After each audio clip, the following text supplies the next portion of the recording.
Hi there, Dr. Rajiv Iyer here. In this video, I am going to give you 6 different pathways through which you can move to the USA as an IMG. 2 of these pathways do not require USMLE. Let's do this together. Number 1 is a traditional residency pathway, which is familiar to most of the IMGs. And this is the most common route people take to come into the USA. Essentially, you finish your medical school, and this is true for US graduates as well. And then you apply for residency matching through NRMP, for which you finish all the required eligibility, which is making sure your college is recognized, you have completed your USMLE Step 1, Step 2 OET, and then you hear from the programs about your matching, you have an interview, you get successful, you join the residency program. And depending on what residency you join, it might vary somewhere between 2 years all the way up to 8 years for some of the surgical specialties. Once you finish this, you take an exam, you become a board certified specialist, and then you have an independent license and you're good to practice. To apply for this residency, you can directly do it from your home country, or you could do it sitting in USA or any other country for that matter, because the application is all electronic. In fact, I have known many IMGs who are my own friends who have been successful in matching into residency program applying directly from India. So that's obviously a possibility. Pathway number 2, clinical fellowship. To do a clinical fellowship, you must have completed your medical school or medical college in your home country. Then you complete your PG training or your residency from your home country. So once you finish both of this, you have completed all the requirements of your PG training, you have a license to practice in your specialty in your home country, then you can apply for a clinical fellowship in the USA. Remember, you must be ECFMG certified, which means you must have taken USMLE Step 1 and Step 2 to apply for a clinical fellowship. Since you're coming from out of the system, to apply for this clinical fellowship, you typically send your application directly to the fellowship program director of your specialization in which you're interested in. There are exceptions to this. I was coaching an IMG and we decided to go through what is called as SF match to go ahead with this fellowship application. But it depends on your individual situation. To know what exact steps you need to take, we offer one-on-one coaching that you can book on www.imgsecrets.com. You get to speak to our experts and then take the right steps and save money and time in the long run. So once you send your application to the fellowship director, along with a professionally made CV, a fantastic cover letter or a personal statement, then if they like your application, they would call you for an interview. This could be an in-person interview depending on where you are, or this could be a video interview. And if they like you as a candidate, they would send you an offer. If you get selected, the hospital would also sponsor you a visa so you can travel from your home country to do a clinical fellowship in one of the programs in the USA.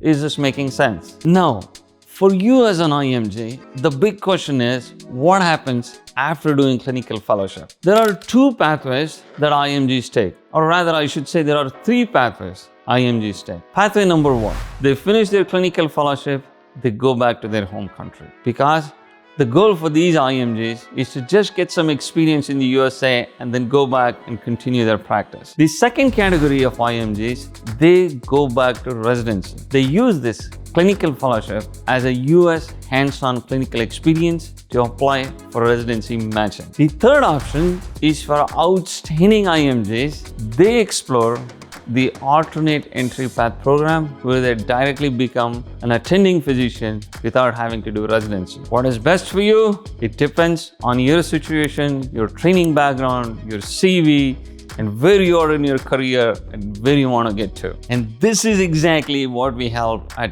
IMGsecrets.com to find you the right things in your career. Option number 3 is a research fellowship. Now, as a research fellow, you do not need any exams. However, it's always preferable if you have research experience before you apply for this. Now, the way this works is you could be a fresh graduate meaning you have just finished your medical school. You could be an experienced MBBS or medical school graduate, or you could have done your PG training from your home country. You find a research fellowship position, you apply to the principal investigator who is recruiting these research fellows. So the way this works is you send an application to that person along with your professionally made CV, a fantastic personal statement, and then wait to hear back what they have to say. If they like you as a candidate, then they would offer you an interview. This is usually as a video call because you're more likely to be in your home country. Sure, if you're close by to the hospital, you can always do an in-person visit. Then, if you get selected,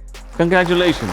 You can continue working as a research fellow. Now, there are pros and cons to being a research fellow. The pros are, this is a paid job. You get familiarized with the US research system, not so much with the clinical system, although you might get to see patients depending on what kind of research you're doing. And you could potentially be an author in many publications. You could also get a letter of recommendation from your principal investigator if you're interested in applying for residency. The drawbacks of this research fellowship is that you have to find something else in your career, because the job as a research fellow is not going to be sustainable for a prolonged period of time, which means this experience is used by many IMGs to find a residency position, a fellowship position, or even an attending physician position. So in other words, this is used as a stepping stone to get in the next step. If you decide to do that,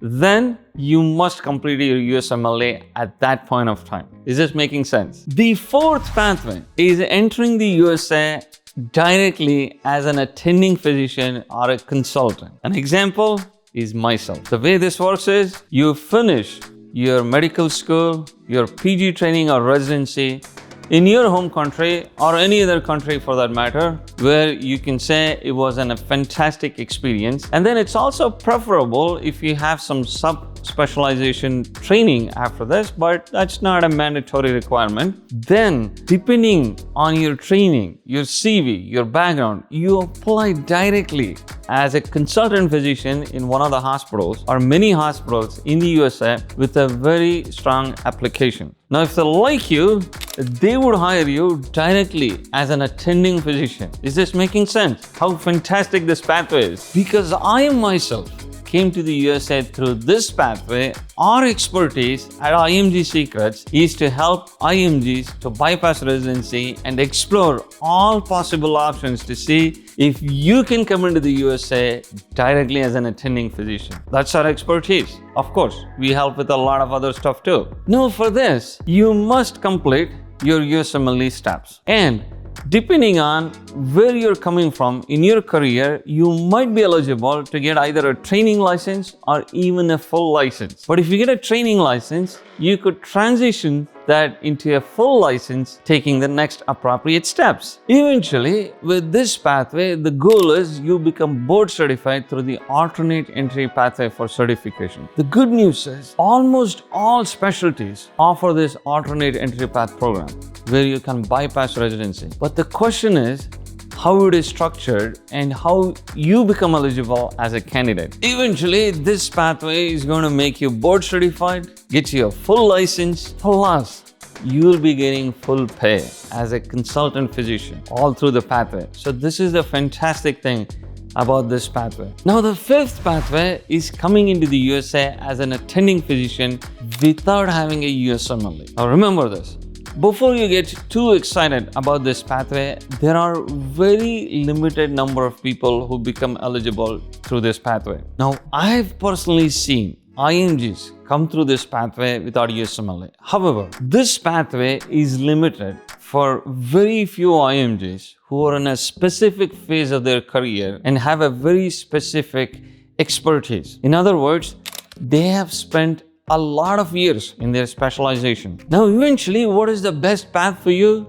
And that is exactly what we coach at IMGsecrets.com, where you can book an appointment and speak to one of us to get exact guidance on how to proceed with your application. So finally, pathway number 6 is what I call as a special pathway, which is based on a new law that was passed in the state of Tennessee. Many of you reached out to me with a lot of different questions about this. I'll keep this simple for you. You finish your medical school, college, you finish your postgraduate residency training in your home country, you apply for a fellowship in the state of Tennessee, and assuming you complete 2 years of fellowship, this is supervised training, and once you finish this, you can then be eligible to get a full state license in the state of Tennessee. Now, out of these 6 pathways, the best pathway, in my opinion, assuming you've done PG training, is to come in directly as a consultant physician into the USA. Now, I have done a video here, and you can click this link above, where I've explained